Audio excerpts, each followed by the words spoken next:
Hey guys, welcome back. I hope you are having an amazing day. Let's get right into the stories.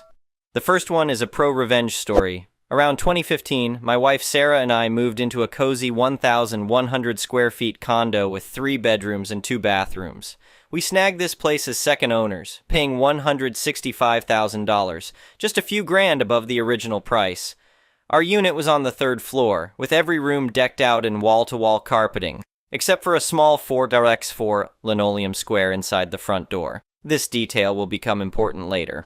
The front door opened into a spacious living area with vaulted ceilings, the great room on the left, and the dining room and kitchen to the right. A long hallway led from the great room to the bedrooms. We got acquainted with some neighbors and hit it off with most of them. The couple directly below us, Mike and Jess, were university students, nice friendly folks. After they graduated, they rented out their condo to Jess's brother, Todd, and his college buddies. Todd was a decent guy, and we didn't have major issues except for one of his birthday bashes where the music, raucous laughter, and happy birthday chants kept us up till 4:30 a.m. The next morning, we blasted our tunes at 8 a.m. sharp, payback style. A couple of weeks later, we had a laugh about it, and all was cool after that.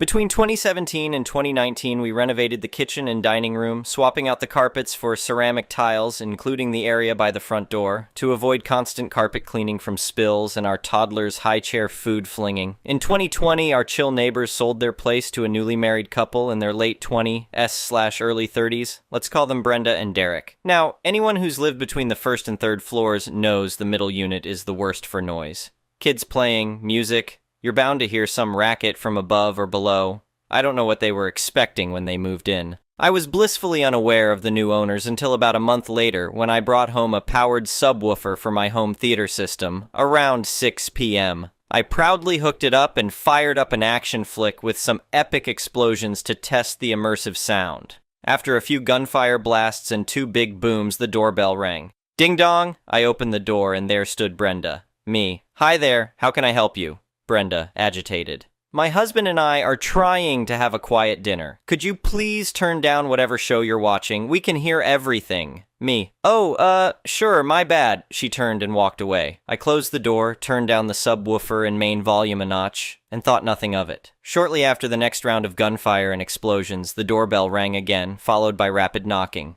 I paused the movie and opened the door to Brenda once more. Me. Hi again. What's up? Brenda. We can still hear everything from your show. Turn it down now. At this point, I was fed up with her attitude and decided to call her bluff. Me. You say you can hear everything. Can you give me some of the last dialogue? Brenda. I don't know. I just know you're watching some show. She was way off. Me. Actually, I'm watching movie Tittle, and here are the last 3 lines of dialogue. I recited them verbatim. Me. Doesn't seem like you can hear my movie as well as you claim. Brenda. Face flushed, eyes blazing. I don't care, it's too loud, turn it down. Me. Well, the noise ordinance says I don't have to until 10 p.m. Brenda, huffing.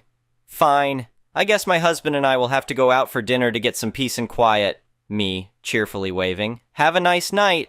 I cranked the subwoofer back up a tad and enjoyed the rest of my movie at a comfortable volume. The neighbors did end up going out that evening. At our next homeowners association meeting, Brenda stood up and ranted at length about the noise. How she could hear kids jumping on the carpeted floor, we had a 4-year-old, crying, we had a newborn, us walking down the hallway, our music, movies, TV shows, you name it. She even complained about the Hispanic neighbors on the 1st floor blasting music on Saturday mornings, preventing her from sleeping in, and their loud arguments where she could hear every word. This went on for 6 months. Every single time the homeowners association told her, if it's between 8 a.m. and 10 p.m., there's nothing we can do. If it's after 10 p.m. or before 8 a.m., you can call the police.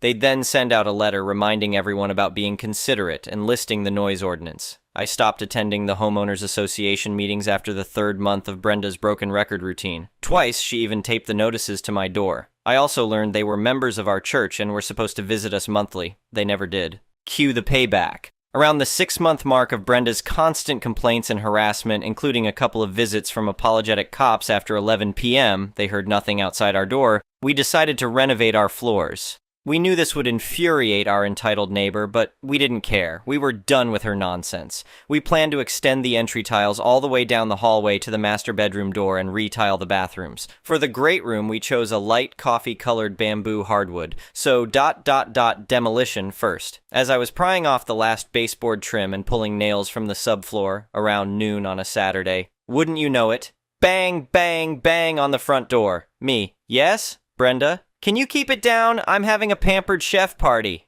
Me, sure. I promptly finished removing the nails, then proceeded to bang my hammer all over the subfloor like I was driving in a million new nails for the next hour. I also cranked up the local hard rock station for the next 4 hours. FYI, the first floor neighbors were already blasting some kick-ass mariachi tunes, their Saturday and Sunday cleaning soundtrack. Next, we rented a hardwood floor nailer that, in addition to the compressor noise, would loudly drive nails into the flooring and subfloor while needing to be struck with a massive dead blow hammer. Bang! Bang! Bang! It took us 2 to 3 days to install the bamboo hardwood in the great room, surely driving Brenda out of her mind. We then put in an awesome tile inlay down the hall, tiled from the front door to the master bedroom door along the great room wall, and retiled the dining room, kitchen, and both bathrooms. After nailing down the baseboards, more nail gun fun, and caulking, our new floors looked amazing. The bonus? Every time a hard shoe, like my daughter's favorite Sunday clompers she wore everywhere, or high heel, my wife took up doing everything in 4, 6-inch stilettos during this time, struck the floor, the impact echoed gloriously through our perfect new floors. All this renovating was partly due to Brenda's endless whining. It was also prep for selling our condo, as we'd outgrown it by then. We listed it and sold within a month for $250,000, at the absolute peak of the real estate boom, right before the market crashed. During closing, the buyer's agent told us the floors absolutely sold the place. We later learned from neighbors that within 9 months of our moving out, the second-floor nightmare neighbors sold their condo for $30,000 less than we did, taking an $8,000 loss, and sent a complaint letter to the Homeowners Association, stating their unit was unlivable due to noise from our incredible floors. The next one is an entitled people story. I've lived on my family's land for as long as I can remember. My grandparents built a house here over 50 years ago, and the property has been passed down through the generations ever since. We're lucky to have 20 acres of beautiful countryside, complete with a long winding driveway that leads up to the house. The best part is it's all private property. We don't share the driveway or road with any neighbors. My family has always relished the peace and privacy. Sure, we have an homeowners association in our community, but they don't control anything on our personal property. Or at least that's what we thought until the new homeowners association board members came in. These guys were on a major power trip. They started implementing all kinds of crazy new rules and regulations, trying to control things like paint colors, fence styles, holiday decorations. You name it, they wanted their hands in it. I tried to avoid them as much as possible until the day I discovered a few homeowners association vehicles driving up and down our private road. At first I couldn't believe my eyes. Who did these people think they were, patrolling a private road that had nothing to do with them? I waited till they had driven by, then hopped in my truck and raced after them. I caught up to them near the bottom of the hill. One of the homeowners association board members was even standing outside his car, staring intensely at the edge of the road like he was inspecting it. I pulled up alongside them and stepped out of my truck. "Excuse me, but this is private property. What makes you think you have the right to drive up and down here?" The main homeowners association guy, whose name I later learned was John, turned and gave me an obnoxious smile. "We have every right to be here. All the roads in this development fall under homeowners association jurisdiction, including this one." I shook my head in disbelief. "I'm sorry, but you're mistaken. This is a private road on private property owned solely by my family. It does not belong to the homeowners association." John shrugged. "Doesn't matter. We oversee all roads in the community, public or private. It's our responsibility to patrol here and assess any issues." Now I was really seeing red.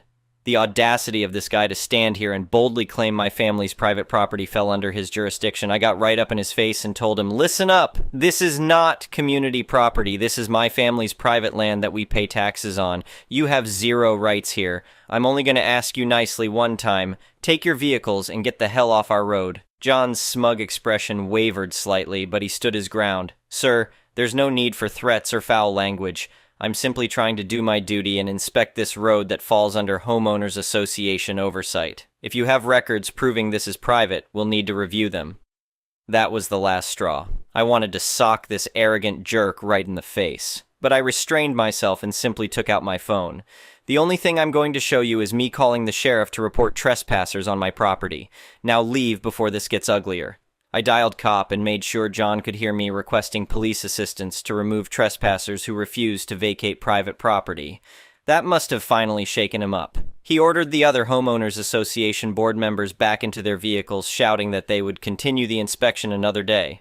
I stayed right on their tails as they drove back down the winding road and past the gate onto the public street. A few minutes later, 2 police cruisers arrived. I met them at the front gate and explained the situation, how these deluded homeowners association board members had taken it upon themselves to trespass and unlawfully patrol a private road. The sheriff was familiar with John and the homeowners association's antics. He paid them a visit, and although they denied any wrongdoing, the sheriff made it crystal clear that they had 0 rights on my family's property and could face charges if they trespassed again. I hoped that would be the end of it. But a week later, I awoke to find a makeshift barricade and orange cones blocking access to the start of our driveway. There was even a homemade sign declaring it closed for homeowners association repairs. Unbelievable. These people just couldn't take a hint. This time, I immediately alerted the sheriff's office. Within 20 minutes, a pair of deputies arrived and I led them to the barricade. The female officer shook her head in disbelief. "This is absolutely unacceptable harassment. Please wait here. We will go speak with whoever is responsible for this." It didn't take them long to visit the Homeowners Association president's home just down the street. He feigned ignorance and blamed everything on John, who he said was simply an overzealous volunteer. Yeah, right. The sheriff's deputies made one thing clear. If this continued, arrests would be made. That finally got through to them. The barricade disappeared and they stayed off our road after that. But the Homeowners Association still made our lives difficult, fining us for alleged violations every chance they got. I finally had enough and decided to hit back where it hurt, their wallets. I knew California state law allowed homeowners to collect up to $1,000 for each violation of Homeowners Association rules that infringed upon their legal rights, so I sent them official notice demanding $1,000 for each incident where they harassed us and attempted to illegally exert jurisdiction over our property against our consent. It ended up being a nice amount. 5 violations for the road incidents, 3 for fining us unfairly, plus the emotional distress their actions had caused my elderly father who couldn't handle the constant harassment. My total demand was $16,000, which I promised to pursue in court if they didn't pay up. The Homeowners Association blustered and threatened countersuits, but eventually their lawyer told them they were clearly in the wrong. They realized if it went to court, they would likely owe me even more money, so they reluctantly cut me a check for the full $16,000, along with a written apology and a promise to never encroach on our property again. It was a major victory, and taught them they couldn't walk all over people's rights, no matter how self-important they behaved. My family and I could finally breathe easy again and focus on enjoying our beautiful private property in peace. The Homeowners Association still pulls crazy stunts in the community, but they've learned their lesson. My family's land is off limits for their schemes.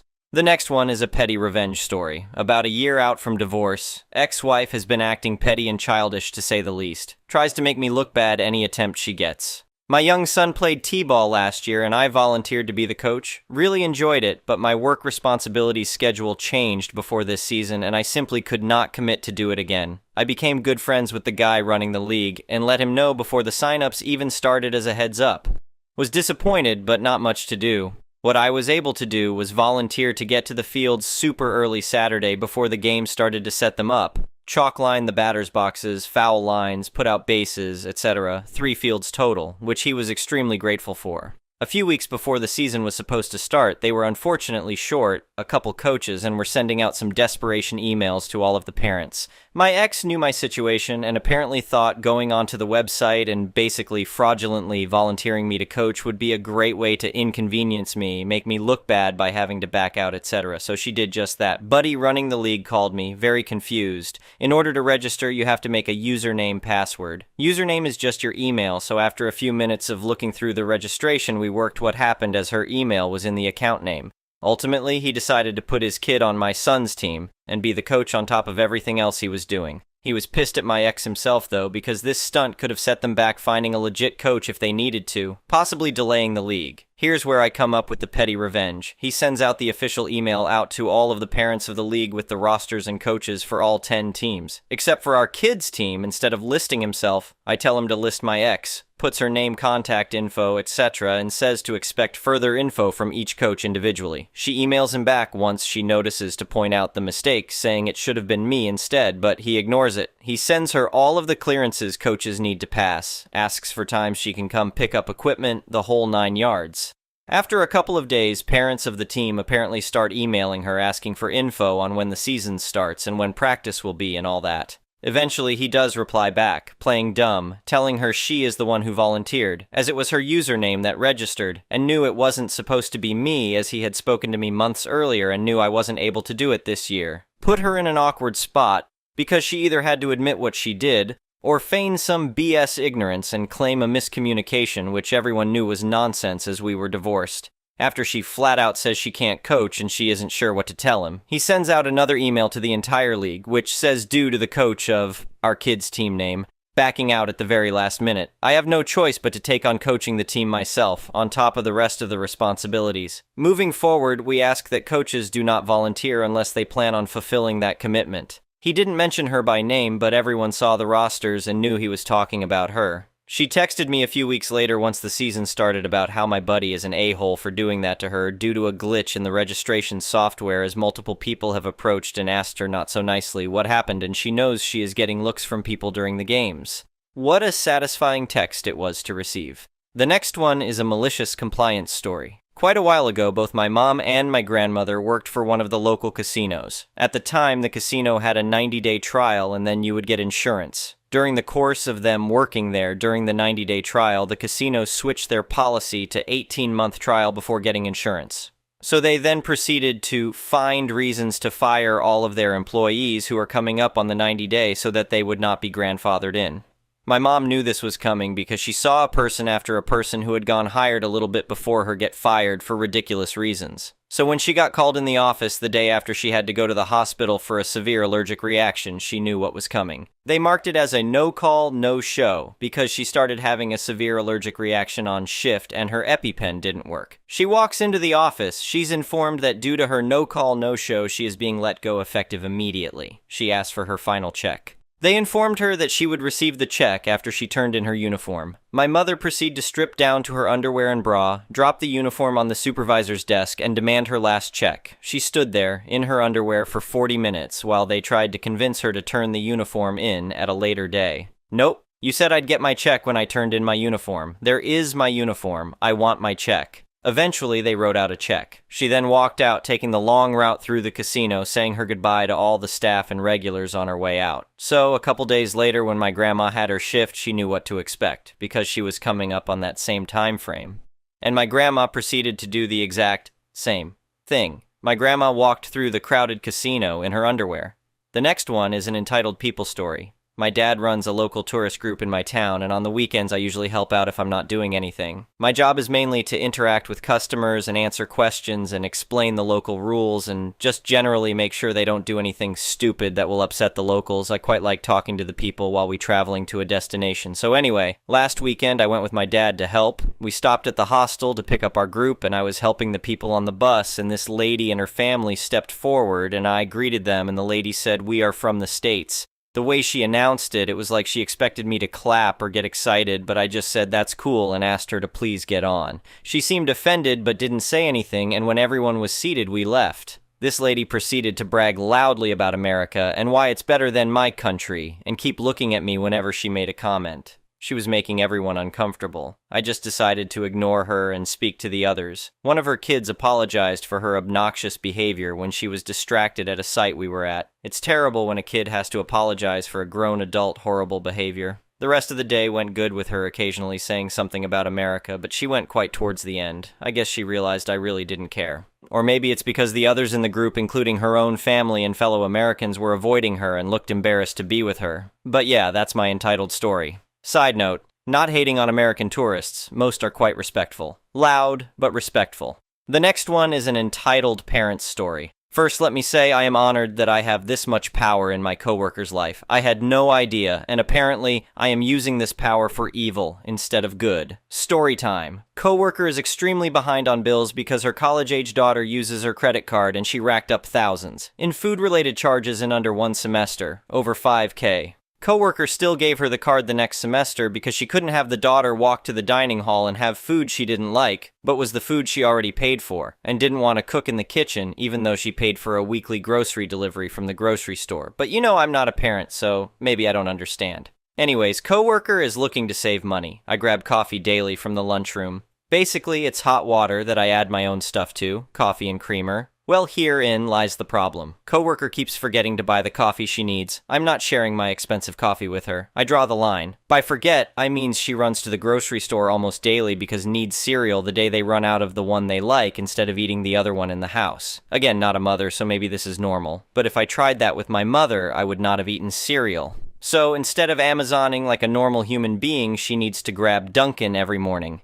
Now, to the part where I am costing her money. We have free coffee downstairs and free cream, but again, it's downstairs. This coworker walks by it every morning when she does remember to bring coffee. She forgets to grab the cream and messages me saying she's too tired and doesn't know what she's going to do. The thing is, I have cream at my desk. My cream is not the same as downstairs. You see, guys, I buy my cream in flavors in the single-serve variety, in larger quantities because I'm horrible at remembering to buy it, so I stock up. Theoretically, I have extra. The guilting texts came daily for weeks, but never outright asking. I always say, hey, just grab some downstairs. She told me that because she doesn't have cream, she now just stops at Dunkin' every morning. So because I won't share my $50 worth of cream, she's now telling me she goes to Dunkin', which she can't afford. I can see where the daughter gets it from. I figured you guys needed a laugh. The next one is an entitled people story. It started with the neighbor from hell, the psychotic dog-napping witch I will call Sue. For the purpose of the story, it's not her real name. To give some much-needed context here, my family and I had already lived in that HOA-controlled neighborhood for around 7 years at this point. And during that time, we never had any disputes or issues with any of our neighbors. That was until 1 year ago, we decided to adopt a dog from a local shelter, a decision one particular neighbor would never forgive us for. Despite our attempts to ignore or reconcile with them, things went from bad to worse to the unthinkable, and my heart breaks for anyone who has gone through a similar nightmare as we have. So anyway, after a rather eventful Christmas with the in-laws, we returned to the comfort of our house for a quiet week before our return to the daily grind of eat, work, sleep.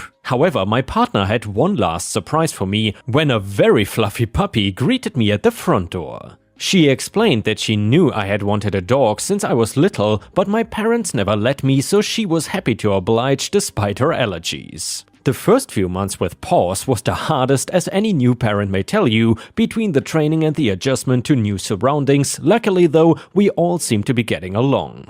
Our neighbors seemed less ecstatic at the new arrival, nervously peeking out between their blinds when we walked by, hoping he did not choose their yard for his business. One neighbor in particular took a particular dislike to our dog, a neighbor we will call Sue. When Sue first saw us with the dog, she walked over to us and struck up an initially friendly conversation. She must have assumed we were new in the neighborhood, as she was asking what we thought of the HOA and its rules. After explaining how long we had been here, her mood turned quite serious and dark. Without ignorance to fall back on, we had no excuse to own a dog, according to her. She walked off after that, and we were left confused, not seeing such an odd rule before in the contract that we signed. We looked again but found no mention, so we left it at that and hoped she would not bring up the issue again. Well, the following morning my partner returned from walking the dog and told me she had a weird interaction with Sue when, after spotting the dog, she bolted towards them in the park and began shouting. Obviously, as this would now be a repeated occurrence, I brought it up with an HOA rep and asked them to look into the matter, which they graciously accepted.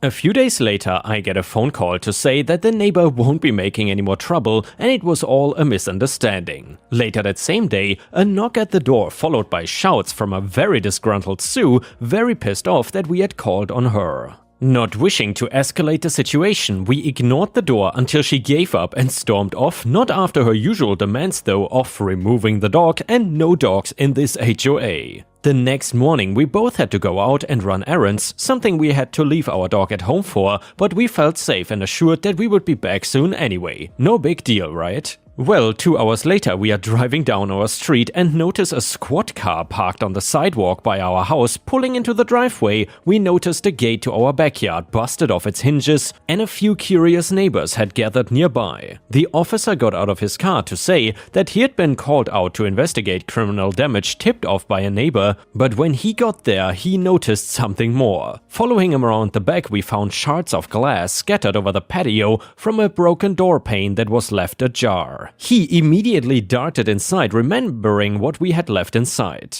The officer followed us in as we called desperately in search for our dog, but to no luck. 2 hours later, another police officer arrived with forensics to take evidence and witness statements while we sat in shock. In our brief absence, our home was invaded and our world was taken from us. With little else they could do, the police departed and we were left to pick up the pieces, distributing missing posters on every billboard and telephone pole within a 5-mile radius. All our neighbors helped us in a plight, all except for one. When Sue heard the news, rather than sympathy or sadness, she displayed a smug smile. Like someone might make when they had finally gotten rid of their home of rats or weeds, a pest had been taken care of. At mentioning her odd behavior to other neighbors, they confessed that they too had known others with similar history to her, all ending in the same way as our experience had. This was all too strange to be a coincidence, and so in our despair, we attributed our dilemma to the only person it could be, which was Sue. In the end, we did the only thing that made sense, which was visiting our attorney to draft a lawsuit to smack her with. We did not care at this point, we just needed our dog back at any cost.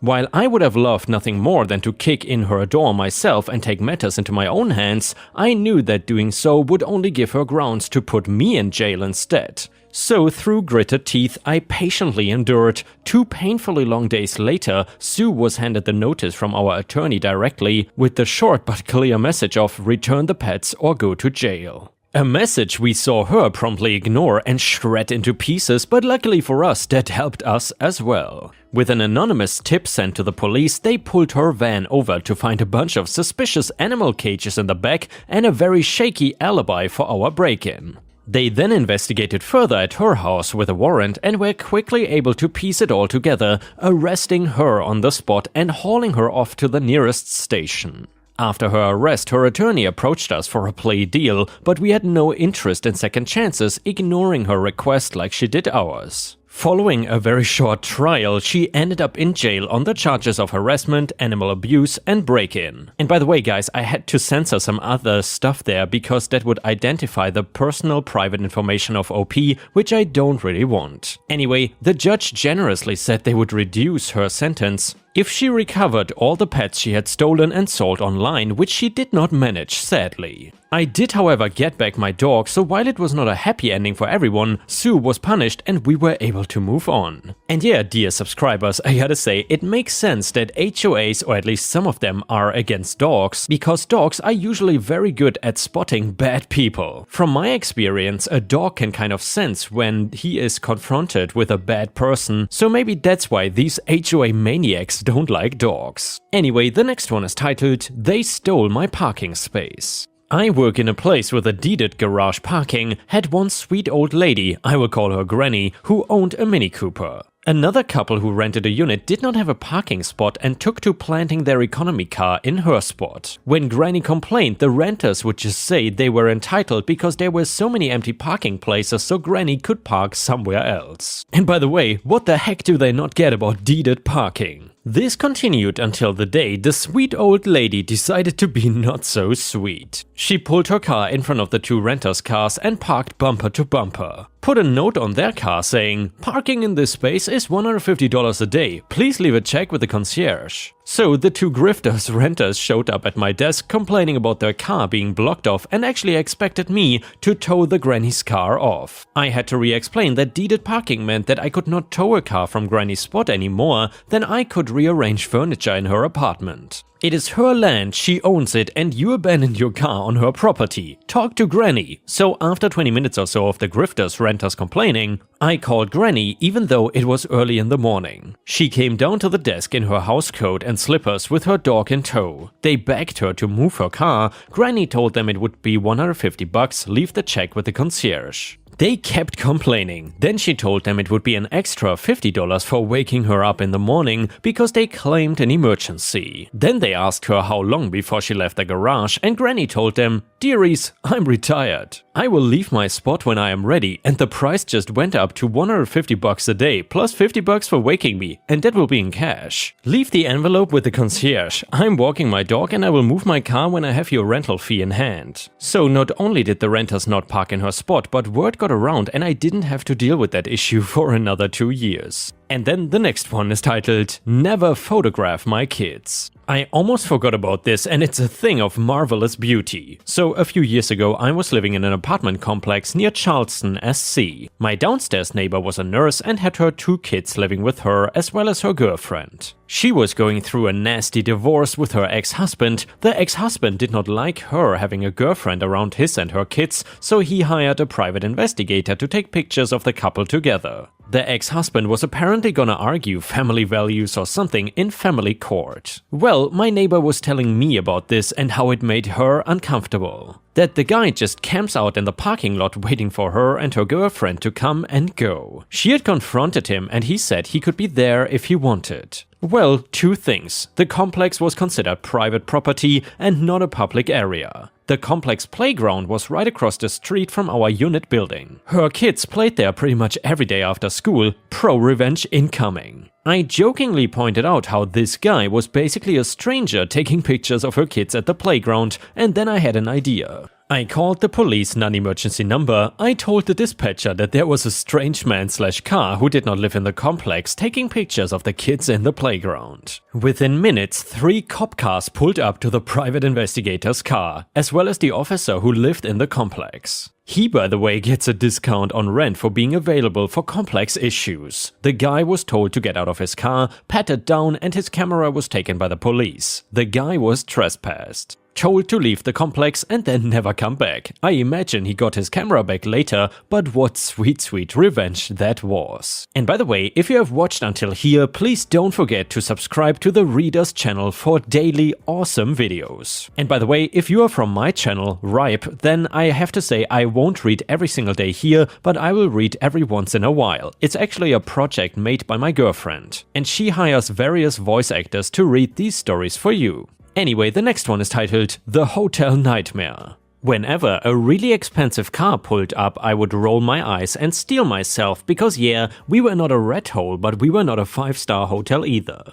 It was an old building, it had a fresh coat of paint and new mattresses, but it had old building issues which almost always turned into complaints from people whose car cost more than I made in a year. The well-dressed man who exited his sleek black purring sports car made it in right before the 11 p.m. door lock, and it was taking me a moment to pull up his super elite blah blah blah reservation because he had just made it in the car before walking in. He looked at the business cards on the counter and picked one up, a sneer forming on his lips as he read the name of our owner. He shall be RR for Rich Racist. Rich Racist? Oh, you are owned by Indians? Horrible lot of people, aren't they? Always dirty and letting things run to crap. I suppose in a comparison to the condition they grew up in, the worst crap hole, here's a paradise, yeah? Me, mouth open, gaping in horror, trying to process what I just heard.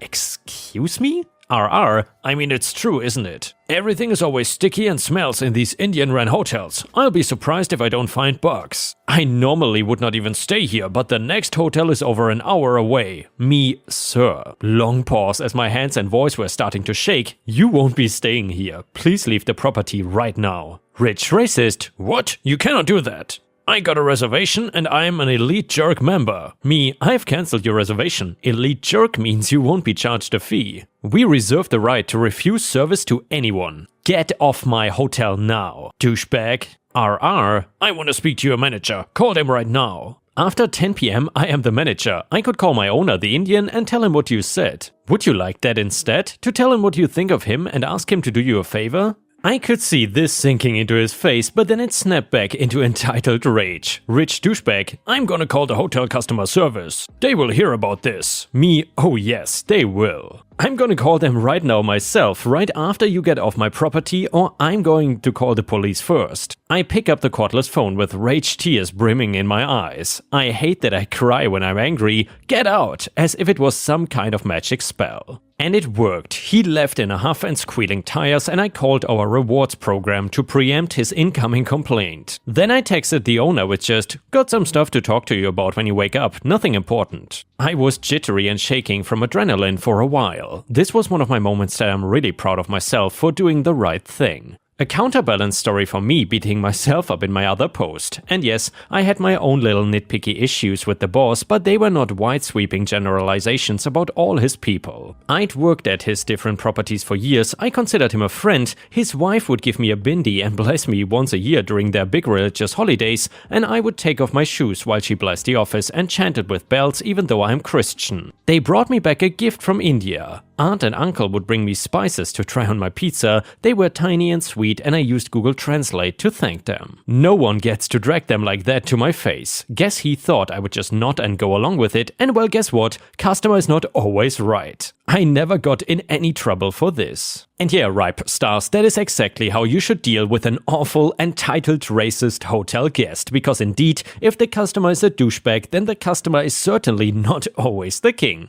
The next one is an entitled people story. I work as a vocational rehabilitation counselor. Essentially, it's helping people with disabilities find funds or accommodations for work, school, training, transport, etc. While introverted, I generally like working with people, and when I've had enough and need to recharge my social battery, I can shut the door and the office is quiet, despite the walls being paper thin. Here comes, we'll call her Barb, who is loud. A yell talker. She's also smothering, kind of condescending, talks loudly to herself constantly, and just generally rubs me the wrong way. Whatever, she's harmless, right? I keep a glass dish full of candy on my desk that is for any clients, coworkers, custodial staff, whoever. I am not reimbursed for this, I just like being nice. Plus, it allows me to be friendly without having to be very social. It makes a crappy day better when I see a coworker stop by for a piece of chocolate or a lifesaver and cheer themselves up. Most people take a few, I don't care, but Barb completely and absolutely abused it. She regularly picks out all the red lifesavers for herself, as well as the Dove milk chocolates. And I mean all. She would take upwards of 10 pieces a day every time she's here. Only 2 to 3 times a week, thankfully, of each. Now it's too far, because it ducks everyone else over, including my clients. I started leaving some on her desk specifically for her to try to alleviate the problem. It kind of did, for a little bit, until a couple of weeks ago when I had to go home sick with a migraine around noon. I came back the next day and found my candy dish absolutely ravaged, and every single red lifesaver in Dove Square had been taken, leaving behind mostly other flavors and some Hershey Kisses. That idiot. I did the math and realized she had eaten about $9 worth of my candy in a matter of 3 weeks. And never offered to repay or refill it. She also sucks on them very loudly and smacks her mouth almost violently. So, I decided on the days she's in, suddenly the dish is only filled with everything but the red lifesavers and Dove. She's been rifting through the dish since, disappointed. I put them back out when she's gone. I think my coworkers have already noticed, since now they seem to stop by more on those days too. Super petty, but I don't care. Selfish a-holes don't get enabled to screw over everybody else. Not if I can help it. The next story is titled, Got Revenge on an Abuser. One Friday night, I went to a party. I talked about a girl I met on the beach while I was walking my dog. One girl was very drunk and said, "Is she fat?" She doesn't usually fat shame people, but I invited her to softball and she was making a stupid joke. To which I said, "No, she's chubby, but cute. I like chubby girls." A guy, Dick, overheard me and thought I called his girlfriend fat. I don't know how such a big miscommunication could happen, but it did. I didn't know this, and 2 days later, Sunday, we had a softball game. I didn't play, but while walking out, Dick ran up to me, said my name, and swung at the side of my head, and I went flying. Just for perspective, I'm 5'9", 115 pounds. Dick worked out, was 6 foot or over, and probably double my weight. My glasses broke, my tooth was chipped, etc. I was scared and didn't know what reason he would punch me over, as I never had interactions with him. I ran away, called the cops later. They are dragging their feet, saying they can't find him, but I want the money for my damages. It has been 6 months. I even had an eyewitness go to the station and make a statement. I asked Dick for the money, and I said I don't want anything fancy, just my glasses replaced. Dick said he'd give me an apology, but no money. Even though he did it in front of 15 people, so he's not denying he punched me, he's telling other people still that I called his girlfriend fat. He was not part of that conversation, but 5 people who were all say I didn't call his girlfriend fat or even talk about her, so that's only his opinion. So basically, only he, of all the people there, thinks I called his girlfriend fat. He also admits to hitting me, although he's told people it was open hand, even though many witnesses claim otherwise. He still won't pay for the damages he caused. So, cue revenge time. I live in a US territory. This territory is not a fan of mainlanders coming in and acting like they own the place. 6 months after the altercation, he started posting pro-mainlander stuff and is trying to be the face of why mainlanders are good for the territory. Also, insulting a local journalist. So, I knew there was a very strong movement against this, and after putting up his videos for a week, he got tons of hateful comments. So I messaged some of these people and gave them the police reports, chat logs, etc., and now he basically has an army of locals who hate outsiders trying to expose him. He also doesn't seem to be afraid. He has everything on his Facebook profile public. I had a hunch and messaged his ex. She said he was abusive, so I have a lot of dirt to expose him with. Except, I'm just passing the information along to the people who want to do it. The next story is titled, Peeping Lady Neighbor Gets Flashed. So, many moons ago, I moved into an apartment, 2nd floor. At the time, I was about 21, and I'm a guy. Nice place and decent part of town. Not long after I moved in, I noticed one of my 2nd floor neighbors kept trying to investigate my living room, through, around, any way possible past my curtains. I need to tell the layout of the apartment before I go any further. From front to back, I had a sunroom, fully inside the house, but windows everywhere in this room that gets a lot of light, and faces the street and neighbors across the street, church, and church parking lot where we all parked for street cleaning. Past the sunroom was the living room. From there, into the kitchen, then to the hallway which leads to the bathroom and both bedrooms, master bedroom being the last room in the back that also leads to a porch for our apartment. So, back to the story. I would always be nice to anyone and would chat here and there with most of the neighbor ladies, which were all nice. All except for one. She thought she was the queen of the street and had to know what everyone was doing at any time. She would constantly try to look through my windows to see what was going on in my apartment. She was about 65 years old or so. I would always see her craning her neck and head around to see into my apartment. I would try to ask her to stop, but she would never answer her door. Finally, after about 6 months of this, I decided to give her something to look at. So, one morning, I got a shower, put on a robe, and went out to the sunroom. I always had the curtains closed at night, and if I was undressed. I looked around the street and everywhere I could see to make sure no one was out and looking, but mainly wanted to make sure she was trying to investigate my house. There she was, craning her neck, trying to look through my closed curtains. Me, still having my robe around me, opened the curtains, saw her again, trying to investigate my apartment, opened my robe in full view in the middle of that window. I thought she had a heart attack since her face contorted and she grabbed her chest, lol. Of course, her being a Karen called the cops to try to get me arrested. Well, the cops show up at her place, then come over to mine. I had gotten dressed by this time, so went downstairs to open the door and talk to them since I already knew what it was about. Cop 1. Yeah, we got a report of you standing naked in front of your window? Me. Yeah, wanna know why? I'll tell ya. Ever since I moved into my apartment, that old hag has been damn near breaking her neck to try to investigate my apartment every day. Me and my roommate have tried to ask her to stop, but she never answers her door. I finally got tired of her being a peeping Tom and gave her something to look at. And before you say anything, no one else was around when I did it. It's not my fault her 65-year-old ass can't handle seeing what I have. Cop 1 and 2 laughing their asses off. Cop 1 trying to catch his breath. Okay. I'll go talk to her and tell her that she can be arrested for peeping and making a false report. Do you want to press charges? Me. Nah, I think she learned her lesson. But if she didn't, she'll get it again. But next time, it'll be a little more than she is going to bargain for. Cop 1 and 2. Laugh again. Just make sure no one's around you if you must do that again. They left, walked across the street, and about 10 minutes later they left, still laughing. She never tried to investigate my house again. Yes, this happened, and yes, I did that. I have nothing to hide and don't really care. If you want to break your neck to investigate my house like you think you can, then don't be surprised at what you see, and don't complain about what you see when I finally get tired of that and I flash you stark-ass naked. The next story is titled, Evil Ex Tried to Outrun Bills. A little over 30 years back, I was just out of an abusive relationship. I was 20, he was a decade older, and he was a human leech. He lived off me, and occasionally my parents, for a year. When I finally told him to go away, he broke into my apartment, threw me into a wall, and tried to take my cat. He was truly vile.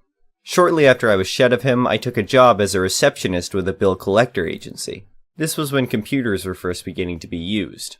I was told there were boxes of bills in the back that hadn't been entered as they had gone into collection before the computers were installed. They weren't so old as to be uncollectible, but they weren't the priority.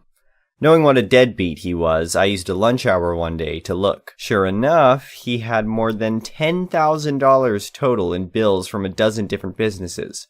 So I entered them all into the computer with his current contact information, including the jobs he was working where he was being paid under the table.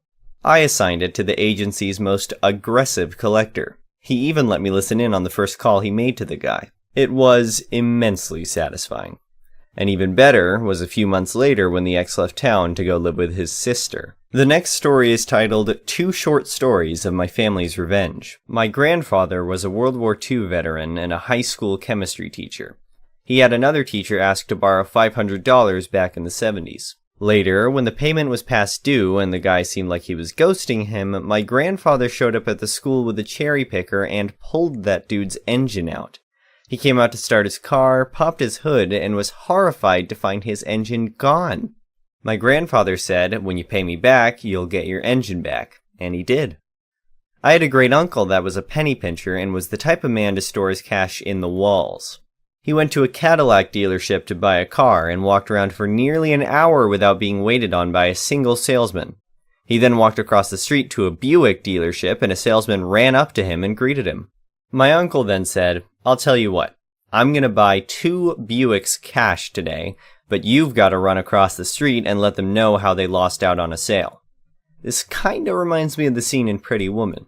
Moral of the story, hardworking men don't always dress nice. The next story is titled, Sure, you can redeem your lottery ticket in 5s. This is possibly the tiniest petty revenge ever. I work at the East Coast's favorite goose-themed convenience store, and I was helping on the register. A middle-aged man goes to hand me his lottery voucher, and as I went to take the ticket from him, he snatched it back and quite aggressively said, I want this in 5s. Sure, you'll get your $50 in 5s, no problem. So I scan his ticket and then proceeded to count out $50 in 5s from the register as slowly as I could.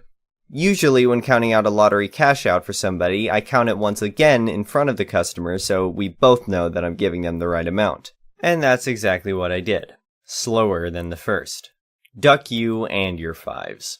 I hope this brings a smile to all my fellow cashiers. The next story is titled, I'm Not Proud. I had this younger guy I fell absolutely in love with. We never met in person, which should have been my first clue because we lived in the same town. He acted like he was into me, and that he wanted to meet. We had been talking for months. And during those months, we would talk dirty on the phone. I would send him nudes and videos daily, because I foolishly thought he cared about me like I did him. Well, one day I go to talk to him and I'm blocked. I also learn he has a girlfriend, who he had been seeing while I was sending stuff. So essentially, I was being used for free porn. I was devastated. I decided if he wanted nudes, he'll get more nudes. So I posted his snap on every single gay subreddit I could find. I would talk to these guys, getting them all turned on, then send his snap. I guess he started getting dozens, then hundreds of dick pics and loads of cumshot videos. He unblocked me just to yell at me because it had to be me. I denied it and blocked him, and continued to share his snap for days until I got over it. The only thing I feel bad for is the gay men who got catfished and led on. The last story is titled, Rotten Meat Deserved a Lipstick. Lately, I recalled other stories from a recently deceased family member. As she can't tell it to anyone anymore, I thought I would share it. 3 kids who are still alive don't matter in this story, so I mention only the ones who matter. No dialogue, I wasn't born back then, and Auntie didn't recall any to tell me. She was a young mom then, and told me this as an old granny. During the 1960s, this lady, let's call her Auntie, had 4 kids and a husband. They were buying fast food from a stall in town, as kids were hungry and they still had a long time before getting home. These stalls were like metal carriages, easily moved around with a car, and had a window for selling food items. The youngest kid, I recall then 4 years old, had trouble eating the hot snack, a grilled sausage. Others ate fast and noticed he had only taken 1 bite. Auntie asked him what's the matter, and the little kid said it tastes bad. Auntie tasted it, and the sausage was rotten. They turned around, having only walked a few feet away from the stall, but the metal window was closed. Auntie's husband started banging the closed window, yelling that his son got a rotten sausage. Not a peep from inside. Now, Auntie believed that the guy selling food did this on purpose, getting rid of the rotten meat products by giving them to children not old enough to tattle. Auntie wasn't one to value makeup, but as her husband sure was, she had a bright red lipstick in her handbag. So, after trying to get the guy to just grill a good sausage for the boy with no success, Auntie went petty.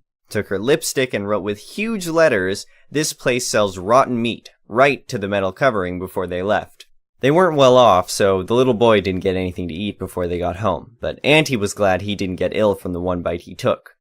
The owner of the food stall painted the metal, but a greasy red lipstick text was still visible. All the people in this story have passed, so I'm comfortable telling their story after hearing it at least once a month for over 10 years.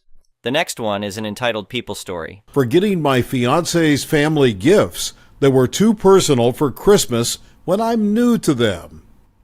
I'm engaged to Noah, and this was the first Christmas I spent with his family. I met them in the summer after we moved to be near his family, now that he's finished with college. We're getting married in February, and we're expecting our first child together in May. Being someone who has no family and seeing how close his family was, I wanted to make sure I showed my appreciation for them with the gifts I gave, so I tried to get something each person would love. One of his sisters loves to read, and so I made a book sleeve for her with little details from all her favorite books. One of his nieces is on the spectrum and has wanted clothes for her stuffy, so I made some clothes for her to put on the stuffy. I bought his mom a jewelry box that she had admired a couple of times after she mentioned never having a real one.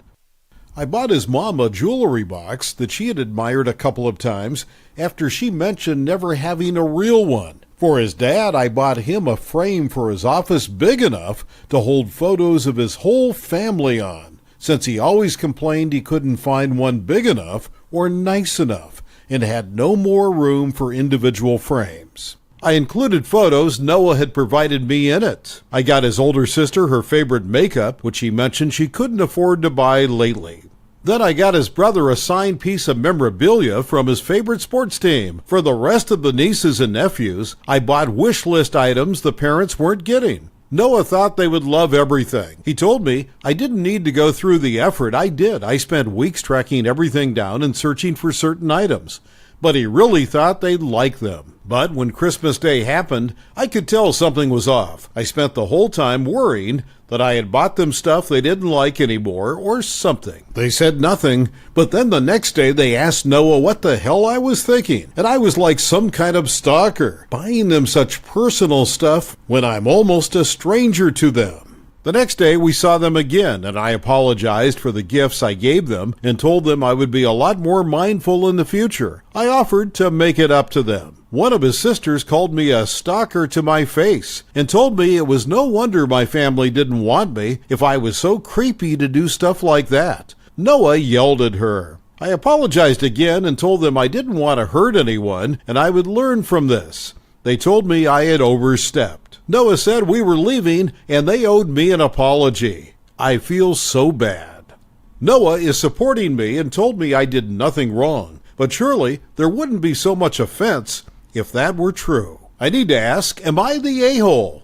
Comment said, this is really sad. You went above and beyond for the family of your fiancé, and you were met with distrust and mocking. Not the a-hole. That's hard to get over. Glad your fiancé is standing by you. I distance myself from his family ASAP. Another comment said, not the a-hole. And if my son ever brings home someone so considerate and sweet, I will make sure he knows she's the best woman he can ever hope for, and he better treat her like the angel she is. I can't get behind people who don't want nice gifts. I would be happy to be seen in my interest and or needs. Not your fault. Also, Noah sticking up for you is great. He knows why he loves you, for sure. The next story is titled, Am I the A-hole for not waking my husband up and causing him to miss his flight to attend Christmas with his family? My husband Al is the only son in his family. He's spoiled as duck by his mom and his 3 sisters. The way I see it, they treat him like royals, call him hair, gift him expensive stuff, prince-level treatment. I didn't have an issue with it at first since they consider it showing love and appreciation, but I used to get into a lot of arguments with his mom and sisters about not making efforts to treat him the way they treat him. Basically, they claim I'm not showing the same level of respect they show him, and because of that, I got disinvited from lots of events, including Christmas. Al's stance is to stay out of it, and when I complained about his family disinviting me from Christmas, he said he could not force them to have guests they didn't want. On the morning of his flight, he slept in and didn't wake up on time. He woke up freaking out and yelling about me being petty and not waking him up before his flight after he asked me to. The reason I didn't wake him up was because I myself was asleep too. Why would I wake up early just to wake him up? His phone was away, since he hates sleeping near electronics. He left in a rush and tried to get on another flight, but failed due to airports being packed. As a result, he missed the Christmas celebration with family. His mom and sisters are pissed, claiming I did this to get back at them and to isolate him from them. Al thinks I acted petty and vicious when I could have woken him up to be with his family. He's still mad and is claiming that I ruined the holidays for him. Comment said, This is not about your husband sleeping late. You're not a human alarm clock for a guy in his mid-30s. This is about your husband allowing his family to exclude you. He's treating you terribly. Why are you putting up with it? He gets 2 business cards, one for a marriage counselor and one for a divorce lawyer. He can pick who he'd like you to call, not the a-hole. Another comment said, Not the a-hole. He's not a prince, and you're not his servant. If he refuses to sleep near electronics, then he should make alternative arrangements for an alarm. Like a rooster, he should be on your side in disputes with his family, not cowardly staying out of it. The next story is titled, Am I the A-hole? Suing my neighbor after she sprayed weedicide on my lawn. So I caught my neighbor spraying weedicide on my lawn in my fenced-in backyard because she said she was sick of all the weeds and thought she was doing me a solid.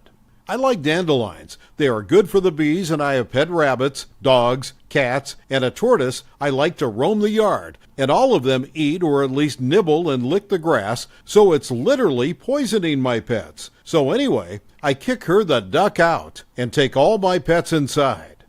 Now 2 of my rabbits are dead, and another is in critical condition.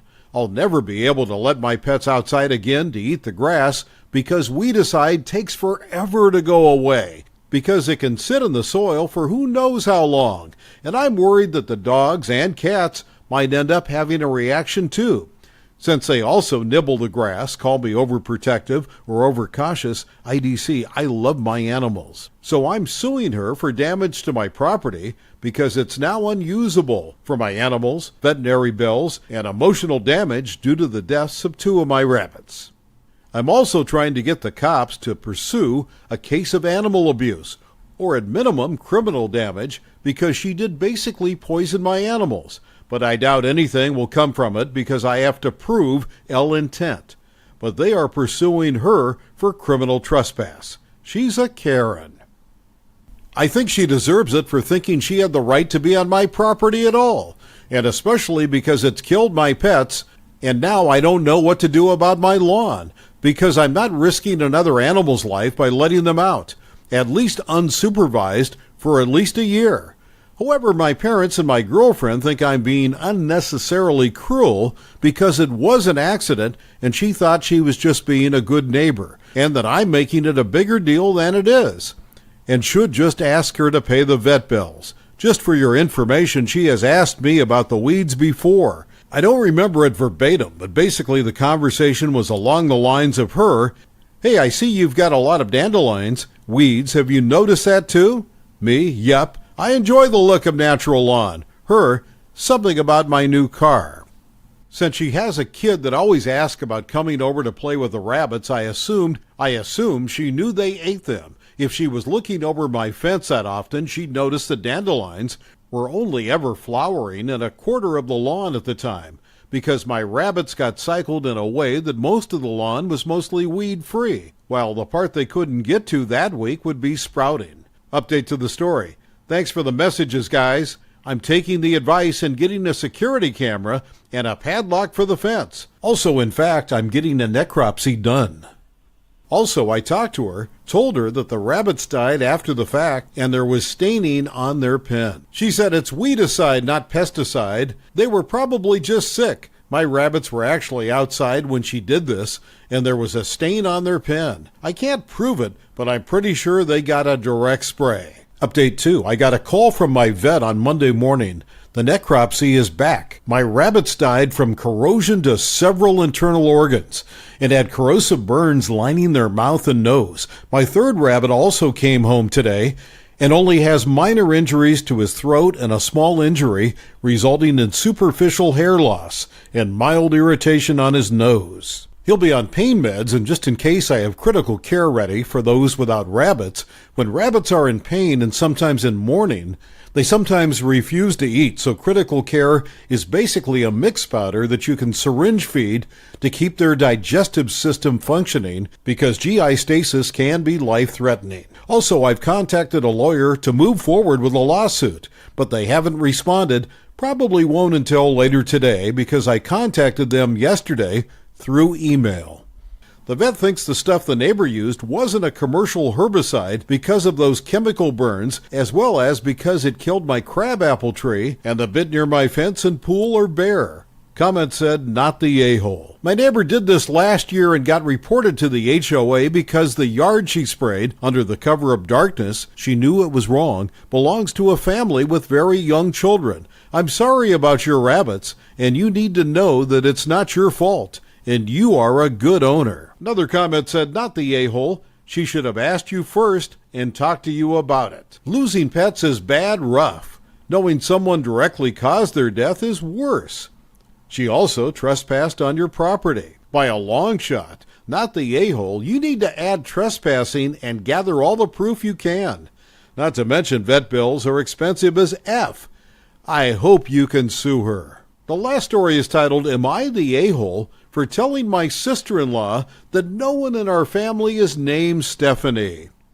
I can't figure it out if I did anything wrong, or if so, what, because I have no idea what's going on. Hopefully someone here can give me a clue." Here's the relevant information. As far as I know, my brother and his wife are expecting their first girl after 2 boys. I love Ricky and Jace, and so does my sister-in-law, but she has always wanted a girl and is very excited to be having one. She also wants to name the girl Chloe, as she loves that name. My brother hates the name Chloe and really wants to name their daughter Stephanie. They have been arguing about it for a few weeks since finding out the gender. I got to my parents' house late last night, and my sister-in-law was the only person still awake. We talked for a little bit, and she asked me the weirdest question. She asked me if I knew any stories about Great-Aunt Stephanie. I was so confused. I literally said, "Who?" Sister-in-law clarified that she was talking about our grandmother's older sister that died when Grandma was a little girl. Our grandma had 2 sisters, but their names were Judy and Lynn. There's no one in our family named Stephanie, as far as I know. I told as much to my sister-in-law. She changed the subject after that, and we soon went to bed. This morning, my brother and his wife were both sulking during breakfast. Even the kids could tell. Ricky kept saying, "Stop being grumpy on Christmas." So it wasn't just my imagination. I got my brother alone and confronted him. He snapped at me for meddling and told me to stay out of his marriage. My brother is pissed at me, and my sister-in-law won't even talk to me. I'm afraid to say anything to my parents and drag them into this, especially since I still don't know what this is all about. Either my grandmother had a secret sister that I don't know about, but my brother does for some reason, or my brother lied to his wife to convince her to name their baby Stephanie. Both options seem equally weird to me. Maybe there's a third possibility I'm not seeing. Reddit, am I the asshole? If so, please explain that to me why. I don't want to be the reason Christmas is ruined. Update, most awkward Christmas Eve dinner ever. Got to keep this short. Everyone now knows what my brother was doing with the kids' names. Except the kids, obviously. They are pissed. Weirdly, my mom is the most pissed. A Christmas truce is in place for the kids, so no fighting on the holiday. However, the baby is definitely going to be named Chloe. My brother very quickly backed down when my mom said a few choice words to him. The topic is completely banned for the rest of festivities. So for now, at least, they've tied a bow on the situation. Christmas morning update. Aside from some glaring over a couple of the boys' stocking stuffers, Robin Funko Pops, everything else went well with the gift opening, as well as being woken up at 5:30 a.m. by being jumped on by one's nephew can. I think my brother realizes he crossed a line and has been very attentive to his wife. He mentioned getting Chloe's name embroidered on some stuff when they get home. He even told Mom he would do a Christmas breakfast so she could have a break, and he gave me an "I'm sorry" grin when I opened his gift. I think everyone is going to be fine. Comment said, not the a-hole. It's very weird that your sister-in-law is not talking to you. It does sound like your brother was lying to try and get his preferred name, but you only answered a direct question that was asked of you. Does your brother generally treat your sister-in-law well, or does he seem to be the type that could be abusive? That would be a possible reason I see for the sister-in-law to stop talking to you over this. Another comment said, not the a-hole at all. She asked you about your non-existent great-aunt Stephanie, and you understandably said you had no great-aunt Stephanie. You just spoke facts. You didn't bring it up. You weren't meddling in their marriage. How are you to know it had anything to do with their marriage? Not your fault. Your brother lied to his wife and got found out. I get why the brother is mad at being found out, not at you, but no idea why your sister-in-law is mad. Don't sweat it. You didn't ruin Christmas. If anything, you should be mad at them for dragging you into their drama and spoiling yours. The next one is an entitled People Story. The first story is titled, Am I the a-hole for refusing to lie to my niece about why she is not allowed to come skiing with me? I have a brother, Hugo. When Hugo was 19, he got his then-girlfriend, Amy, pregnant. They had their daughter, Ashley, who's now 11, and later got married and had a baby boy, who's 4. Over the years, I've become close to Ashley. When I'm home, I live abroad. I take her out to shows, shopping, horse riding, etc. We also keep in contact via text. She's bright and thoughtful, just a pleasure to have around. Amy has never liked me, but has mostly put this aside for Ashley. Me and my boyfriend are visiting my family for Christmas and then leaving to go skiing. We arranged for Ashley to come skiing and stay with us for New Year's. Amy wasn't keen on this idea, but relented because Ashley was excited to learn how to ski, as all her school friends do. I took my boyfriend's hire car to pick Ashley up from school on Friday, and she was excited because it's a sports car, and I let her friends sit in it and take pictures. At dinner, she asked if I would drive her too and chaperone her and her friends going ice skating on Tuesday in town. Hugo said I probably didn't want to look after a bunch of kids, and Amy had already planned to chaperone. Ashley ignored him and begged me to chaperone. I really didn't mind, but Amy looked annoyed, so I said I wouldn't want to mess with the established plan. Ashley kept pushing and said she didn't want Amy to come because Amy dressed badly and was never fun and embarrassed her. Hugo told her to apologize, which she did, but she also kept insisting it was true. Amy got teary and Hugo kept telling Ashley she'd upset her mother, but this just made Ashley angrier and she dug her heels in. Because of this, she was told she was not allowed to go ice skating and is now not speaking to Amy. Yesterday, Amy and Hugo came to me and said they didn't want Ashley to come skiing anymore. Amy feels Ashley needs to spend more time with her family, and Hugo is supporting her. They asked if I would tell Ashley that me and my boyfriend had changed our plans and wouldn't be going on the trip anymore. I asked why, and they said if they told Ashley the truth, that she would blame Amy and that would defeat the point of her trying to build a bridge with Ashley. I said I understand that, but I didn't feel right lying to Ashley, and if her parents had made the decision, they need to deal with the consequences, not push it on to me. Amy said if I cared about Ashley, I would realize it's best for me to fall on my sword, rather than alienate her further from her mother. I said no again, but Hugo said we should all take until Wednesday to think about it. Ashley is still being very standoffish to her mother, and I know if she finds out her mother canceled the ski trip, it will get worse. So now I'm wondering if I should go along with Amy's plan. I just want what's best for Ashley. Am I the a-hole?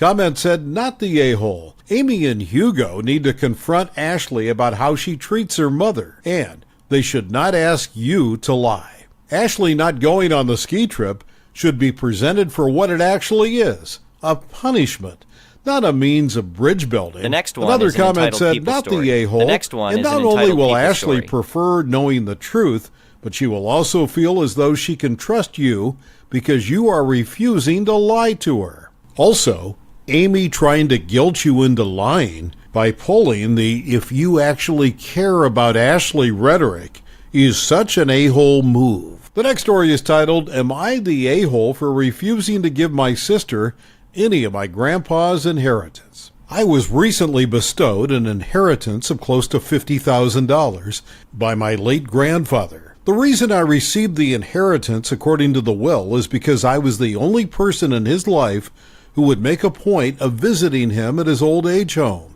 His wife and friends were all long deceased, and my parents live in a different country than him. I would visit 1 to 2 times a month to check in on him, play cards, bring him on walks, etc. The main reason for these visits was because when I was at the lowest point in my life after getting home from deployment, my grandfather was always there to listen and talk with me. We were both combat veterans, so he understood me on a level other people couldn't. Here is where the problem lies. My grandfather held a lot of extreme viewpoints that I do not agree with, more specifically, against the LGBTQ plus community. I resented my grandpa for these views and called him out whenever he would say something inappropriate. I was very close to ending the visits because of these views, but decided against it for reasons discussed prior. My sister is happily married to a woman, and therefore obviously cut off contact with my grandfather.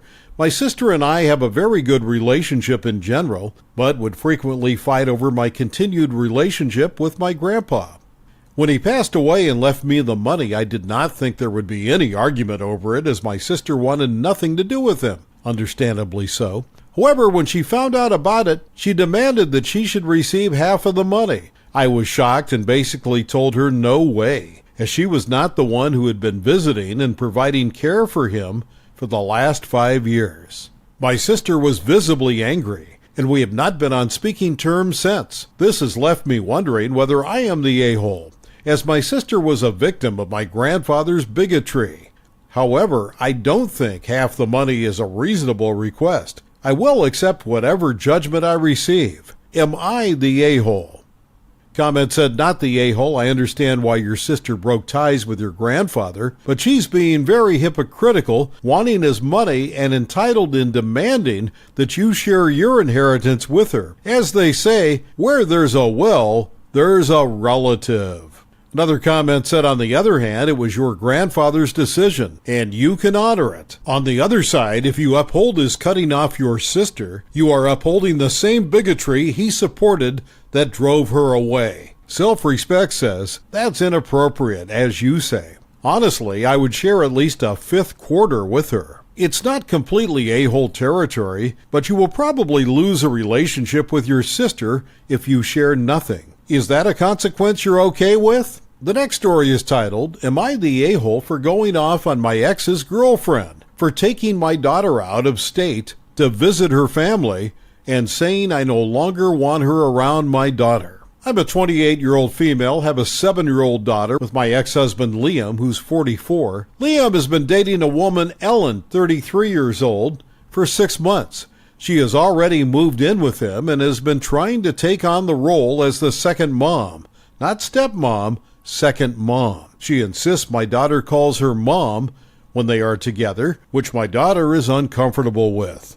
Ellen usually is the one who drops my daughter off as Liam works 2 jobs. I don't like that Ellen is the one that drops my daughter off because if I need to speak to Liam about something pertaining to our daughter, then she always has to give her input. Medically, school, having extra time together on either side, etc. I've let both Ellen and Liam know that she doesn't have any input on what goes on with our daughter, but they both brushed it off. The issue happened last Friday when we were doing our switch-off, and I went to our spot we usually meet to pick up our daughter.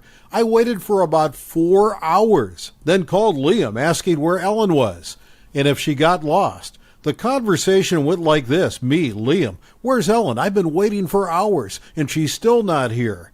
Did she get lost?" Liam, "What do you mean? I thought she told you she wanted to extend our time together." Me, "No, I never got a call or a text about that. Can you put our daughter on the phone?" Liam, "She's with Ellen, visiting family, in a completely different state." At this point, I lost it on him. 1, for not even being with our daughter, and 2, for not checking with me to make sure I knew about this. I told him to call her and tell her to bring her back. And from now on, Ellen is never allowed to be around my daughter. Liam said I was overreacting, and that would mean he would have to quit his second job. He is completely fine with just 1 job. His main job pays 6 figures. I told him too bad, and called Ellen telling her if she didn't bring my daughter back right now, that I would call the cops. She just said, "Fine, way to ruin the fun." And how she wanted my daughter to meet her family, because they are going to be my daughter's family soon. She apparently didn't even make it to her family's house, because 2 hours later she pulled into our meeting spot. I didn't say a word to her. Took my daughter and haven't spoken to Liam unless it's strictly about our daughter. I've asked my family about this, and the majority said that it was wrong to yell at Ellen, as she just wanted to bond with my daughter. And I should be glad she's not an evil person. Am I the a-hole? Comment said, "Not the a-hole." Go back to court and get it in writing that someone can't just take your daughter to another state without the parent. She also needs to stop telling your daughter to call her mom. If needed, take your daughter to a therapist to testify that it's detrimental to your daughter, especially if she doesn't want her to call her dad's girlfriend mom. They aren't even married. Another comment said no. He has only been dating her for 6 months. She should still be having limited contact with your daughter, and definitely not any kind of decision-making authority. Not the a-hole. As a father, your ex should never have let this get so out of control this quickly. Another comment said, "Not the a-hole. Depending on the custody agreement, neither you nor your ex could take your daughter out of state without express written permission of the other. Even if your ex has primary custody, I believe you have rights. What is not okay is a woman who is not part of any custody agreement taking a 7-year-old out of state without either parent. This was your agreed-upon time to have your child, and this woman took her over state lines without your permission. That might qualify as kidnapping, and you should definitely talk to a lawyer, if not the police. You are not the crazy ex. You are this girl's mother. New chickie is way too comfortable. You are not the a-hole. The last story is titled, "Am I the a-hole for saying I don't care if my half-siblings because it's not my mom's job to mother them?" My parents were married and had me and my brother. My dad had an affair with Kate, and Mom and him divorced. Ellie was the result of the affair, and Tommy was born when Dad married Kate. A year later, Kate died. My dad's family rallied around my half-siblings and tried to make up for the loss of their mother. My mom shared custody of me and my brother with my dad. He had asked her to include Ellie and Tommy in her life after Kate died, and even told my brother and I a few times that they would be coming to Mom's with us, and she'd be their mom now too. My mom never did take Ellie or Tommy into her home. I don't even think she's ever interacted with them. When I look back at moments where everyone was present, she was always one side with her family and Dad was another with his and my half-siblings. Ellie and Tommy, as they have gotten bigger, have expressed all the emotions you might when you don't have a mom, but you sometimes share a home with kids who do. They get jealous, sad, frustrated. They have asked for us to share mom with them, and they have wanted to come along when they hear mom is taking us on vacation. They have wanted us to all spend Christmas together. All kinds of stuff. They also have just Dad's side of the family, since none of Kate's want to be in their lives. But we have both sets of grandparents and aunts and uncles involved in our lives. A few times over the years, Dad or my grandma or uncle have asked me if I don't dislike that my mom wouldn't open her heart to kids who are part of my family. I always said no, because they are not her kids, and so it doesn't make sense to me that she would. My dad wanted to try and get my half-siblings' wish to come true for a Christmas where we're all together, which would include my brother and I and our mom. Mom said no. She did not engage with him beyond her no. Ellie and Dad then tried to get me to talk Mom around, and I said no. I told them I do not want to tell her around. Ellie got upset hearing that and left. Dad and my grandparents then cornered me later and asked me how I can say that when I know Ellie and Tommy feel left out and they crave mothering. I told them I don't care if they feel left out because it's not my mom's job to mother them, and I would never expect her to do it, and since one can't be fixed without the other thing happening, them feeling left out can't be fixed unless they feel like now they have a mom and my mom. Then I realize it's not going to happen. They told me my mom could and should have love for them as her children's siblings. I told them that Dad should have thought about that before he cheated on her and got another woman pregnant while he was still married to Mom. Am I the a-hole? Comment said, not the a-hole. I don't get why families act like this. Your mom has no responsibility to those kids whatsoever, and everything you have said about this situation is correct. Hold your ground, original poster. This is so unfair on you and your mom for the way they are treating you. I hope they stop soon, otherwise they are really going to damage your relationship with one another. Another comment said it's sad because it feels like Dad is trying to get back with Mom and is using the kids as a prop to do so, which made them have this obsession over having her as a mom, which clearly isn't going to happen. Don't get me wrong, any kid in this situation would miss that motherly love and would probably look for it in other people. But the level it's at, and especially the insistence for it to be this woman who's never interacted with them, just screams to me that they were manipulated to feel this way. Clearly, Dad doesn't care whose hearts to break to get whatever women he wants at the time.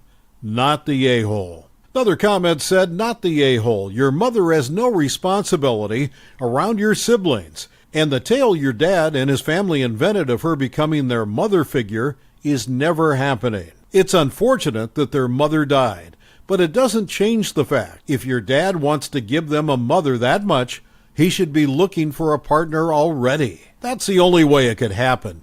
They should leave your mother alone. Your family includes both set of grandparents, mother and father and siblings.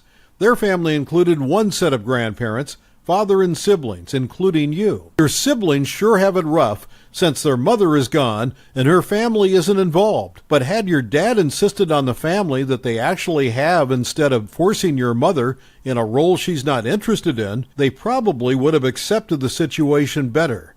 Life is unfair. Thank you for watching. I would really appreciate it if you could like the video and subscribe to our channel if you haven't already. We'll see you again tomorrow.